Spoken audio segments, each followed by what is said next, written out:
Hi friends, வணக்கம். Welcome to trending சமையல். இன்னைக்கு வீடியோ ரொம்பவே யூஸ்ஃபுல்லாக இருக்கும். வீடியோ வந்து ஸ்கிப் பண்ணாமல் பாருங்கள். நம்ம சேனலில் முதல் முறையாக வாட்ச் பண்ணுறீங்க அப்படின்னா சேனலை மறக்காமல் சப்ஸ்கிரைப் பண்ணிக்கோங்க. கூட இருக்கிற பெல் ஐக்கானையும் ப்ரெஸ் பண்ணினீங்க அப்படின்னா தான் நம்மளோட ரெகுலர் அப்டேட் எல்லாம் நீங்கள் மிஸ் பண்ணாமல் பார்க்க முடியும். இப்போ வாங்க நம்ம வீடியோக்குள்ளே போகலாம். நம்ம இப்போ ஃபஸ்ட்டு டிப் என்னென்னு பார்க்கலாம். இந்த மாதிரி வாட்டர் பாட்டில் மூடி இருந்துச்சு அப்படின்னா எடுத்துக்கோங்க. நான் வந்து இன்றைக்கி பார்த்தீங்கன்னா 4 மூடி எடுத்திருக்கேன். 4 மூடி மட்டும் நமக்கு போதும். இது வந்து நம்ம என்ன பண்ண போகிறோம் அப்படின்னு பார்த்தீங்கன்னா, நம்மளோட கேஸ் ஸ்டவ்வுக்கு கீழே தான் நம்ம வந்து இதை செட் பண்ண போகிறோம். இந்த மாதிரி அடுப்பு நம்ம வந்து வச்சுருப்போம் இல்லையா, அதுக்கு கீழே அந்த மாதிரி ஸ்டாண்டு மாதிரி இருக்கும்ல, அந்த இடத்துல நம்ம எடுத்துக்கிட்ட வாட்டர் பாட்டிலோட மூடி வந்து நம்ம வச்சு செட் பண்ண போகிறோம். சில சமயத்தில் நம்ம வந்து ஸ்டவ் க்ளீன் பண்ணுறோம் அப்படின்னா, நம்ம சமைக்கும் போது ஏதாவது பொங்கி கீழே ஊற்றிருச்சு அப்படின்னா நல்லா ஸ்ட்ராங்காக அது வந்து அந்த கவுண்டர் டாப்லேயே அந்த ஸ்டாண்டு வந்து ஒட்டி பிடிச்சிக்கும். நம்ம வந்து எடுக்கும்போது சரியாக எடுக்கிறதுக்கும் வராது. இந்த மாதிரி வச்சுக்கிட்டோம் அப்படின்னா அந்த ஸ்டாண்டு வந்து கீழே தேஞ்சும் போகாது, எப்போவுமே புதுசு போல் நல்லாயிருக்கும். நம்ம வந்து க்ளீன் பண்ணுறதுக்கு ரொம்ப ஈஸியாக இருக்கும். கண்டிப்பாக ட்ரை பண்ணி பாருங்கள்.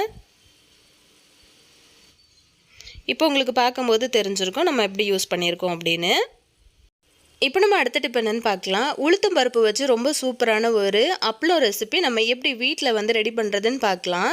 இந்த உளுந்தம் அப்பளம் வந்து பார்த்திங்கன்னா ஒரு 4 அப்பளம் வந்து 20 ரூபாயிலேருந்து 25 ரூபாய் ரேஞ்சில் நமக்கு வந்து கிடைக்கும் இல்லையா, கடைகளில் நம்ம வந்து வாங்கும்போது. ஸோ அதுவே வந்து நம்ம இந்த மாதிரி வீட்டில் செஞ்சு வச்சுக்கிட்டோம் அப்படின்னா நம்ம ரொம்ப அதிகமாக காசு கொடுத்து நம்ம வாங்க வேண்டிய அவசியம் கிடையாது. நான் வந்து இன்றைக்கி பார்த்திங்கன்னா ஒரு சின்ன பவுலில் 1 பவுல் அளவுக்கு சேர்த்துருக்கேன். இதை நல்ல நைஸான பவுடராக நம்ம வந்து அரைச்சி எடுத்துகிட்டு வந்துடலாம். இதை நீங்கள் அரைக்கிறதுக்கு எடுக்கும்போது உங்களோட மிக்சி கப்பு வந்து ஈரம் இல்லாத மாதிரி நல்லா தொடச்சி க்ளீனாக எடுத்துக்கோங்க. நல்லா ட்ரையாக இருக்க மாதிரி பார்த்துக்கிட்டு அதுக்கப்புறமா அந்த உளுத்தம் பருப்பு வந்து சேர்த்து அரைச்சிக்கோங்க. இந்த மாதிரி எடுக்கும்போது உங்களுக்கு சரியாக அரைப்பட வரல அப்படின்னா ஒரு தடவை சளிச்சு விட்டுட்டு திரும்ப அந்த திப்பியாக வரும் இல்லையா, அதை வந்து திரும்பவும் நீங்கள் மிக்சி கப்பில் சேர்த்து ஒரு தடவைக்கு 2 தடவை நீங்கள் வந்து அரைச்சிட்டு இந்த மாதிரி சளிச்சு எடுத்துக்கோங்க.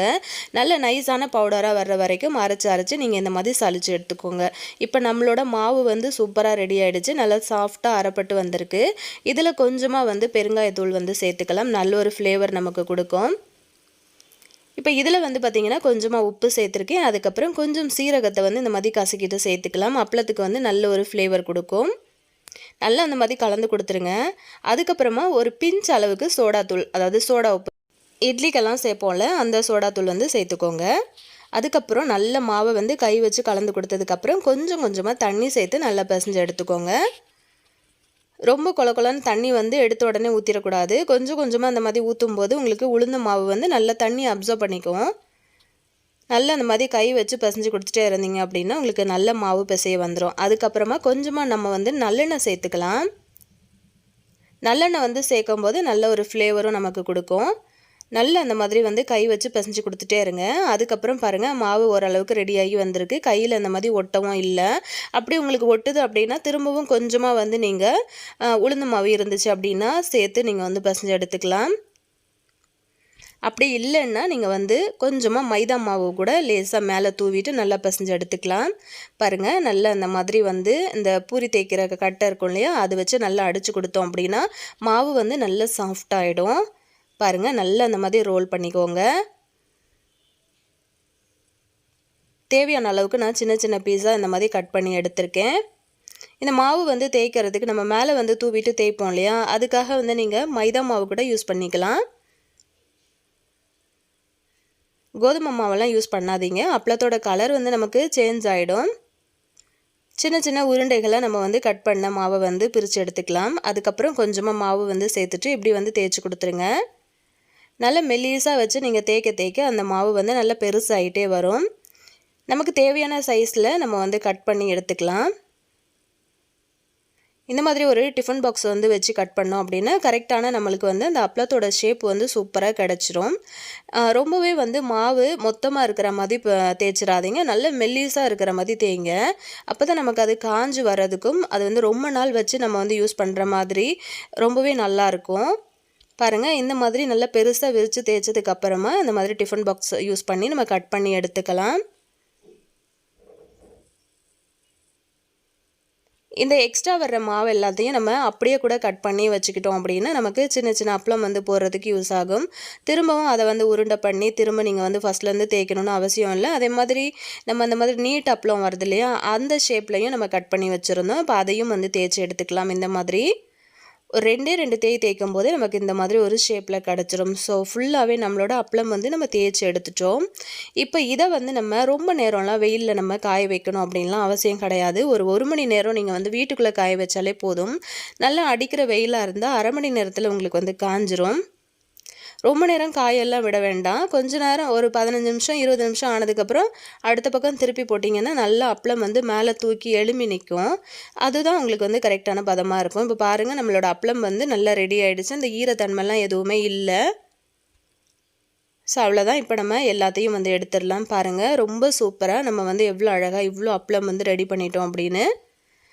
இவ்வளோ அப்பளமும் நம்ம கடையில் வாங்கணும் அப்படின்னா நம்ம நிறைய காசு கொடுக்க வேண்டியதாக இருக்கும். இப்போ நம்ம வந்து இதை பொரிச்சிடலாம். ஆயில் வந்து சூடாயிருச்சு. பாருங்கள், உங்களுக்கே வந்து தெரியும் எந்த அளவுக்கு இருக்குது அப்படின்னு. இந்த மாதிரி செஞ்சு நம்ம வந்து ஸ்டோர் பண்ணி வச்சுக்கிட்டோம் அப்படின்னா நமக்கு ரொம்ப நாள் வந்து வச்சு யூஸ் பண்ணுற மாதிரி இருக்கும். இதுவே நம்ம வந்து 4 அப்பளம் 5 அப்பளம் அப்படின்னா ரூ. 20 ரூ. 25 அப்படின்னு நம்ம கடையில் வாங்கணும்.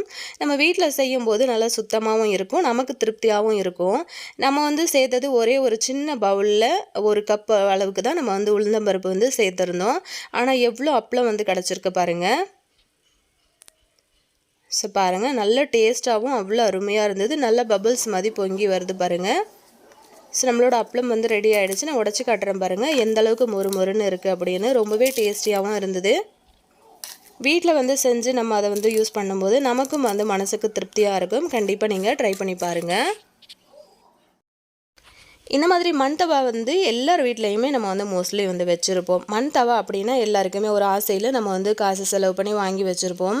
50 ரூபாயிலேருந்து 100 ரூபா வரைக்குமே இது வந்து விற்கிறாங்க இல்லையா? ஸோ இதை பற்றின ஒரு வீடியோ, இதை வந்து எப்படி நம்ம சீசனிங் பண்ணி யூஸ் பண்ணுறது அப்படின்ட்டு நான் ஒரு வீடியோ வந்து ஷேர் பண்ணியிருந்தேன். நிறைய பேர் வந்து இந்த தவாக்குள்ளே வந்து சிமெண்ட் லேயர் வந்து பூசியிருக்காங்க, நீங்கள் செக் பண்ணி பாருங்கள் அப்படின்னு சொல்லியிருந்தீங்க.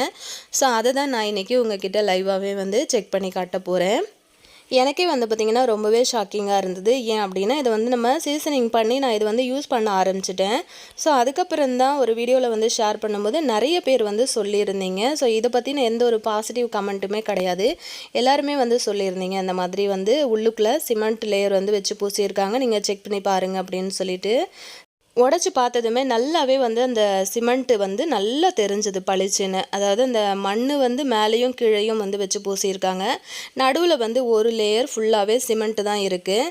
ஸோ இது தெரியாமல் நம்ம வந்து இவ்வளோ நாள் இதை யூஸ் பண்ணிக்கிட்டு இருந்திருக்கோம். சப்போஸ் நீங்கள் வந்து யூஸ் பண்ணுறீங்க அப்படின்னா ஒரு தடவை நீங்கள் செக் பண்ணி பாருங்கள். உங்களுக்கு பார்க்கும்போது தெரியும் நடுவில் வந்து சிமெண்ட் லேயர் தான் இருக்குது. ஸோ இப்படியே நம்ம வந்து யூஸ் பண்ணிக்கிட்டே இருந்தோம் அப்படின்னா நம்ம உடம்பு ரொம்பவே கெட்டு போயிடும். இந்த மாதிரி பொருட்களை வந்து நம்ம சமைச்சு சாப்பிடவும் கூடாது இல்லையா? ஸோ கண்டிப்பாக உங்களுக்கு இது ரொம்பவே யூஸ்ஃபுல்லாக இருக்கும்னு நினைக்கிறேன். உங்கள் ஃப்ரெண்ட்ஸ் அண்ட் ஃபேமிலி மெம்பர்ஸ் யாராச்சும் இப்படி யூஸ் பண்ணுறாங்க அப்படின்னா கண்டிப்பாக இந்த வீடியோவை அவங்களுக்கும் ஷேர் பண்ணி கொடுத்துருங்க. ஆல்ரெடி நம்ம சேனலில் நிறைய டிப்ஸ் வீடியோஸ் நம்ம வந்து போஸ்ட் பண்ணியிருக்கோம். டைம் இருந்ததுன்னா அதையும் மறக்காமல் செக் பண்ணுங்கள். நல்லா உங்களுக்கு தெரியும்னு நினைக்கிறேன். உள்ளுக்குள்ளே அந்த லேயர் சிமெண்ட் லேயர் வந்து நடுவில் நல்லா கருப்பாக தெரியுது பாருங்கள். ஸோ இன்றைக்கான வீடியோ பற்றின கருத்துக்கள் இருந்ததுன்னா கீழே இருக்கிற கமெண்ட் செக்ஷனில் சொல்லுங்கள். நெக்ஸ்ட்டு இதே மாதிரி ஒரு யூஸ்ஃபுல்லான நல்ல பதிவில் உங்களை திரும்ப மீட் பண்ணுறேன் ஃப்ரெண்ட்ஸ். தேங்க்யூ.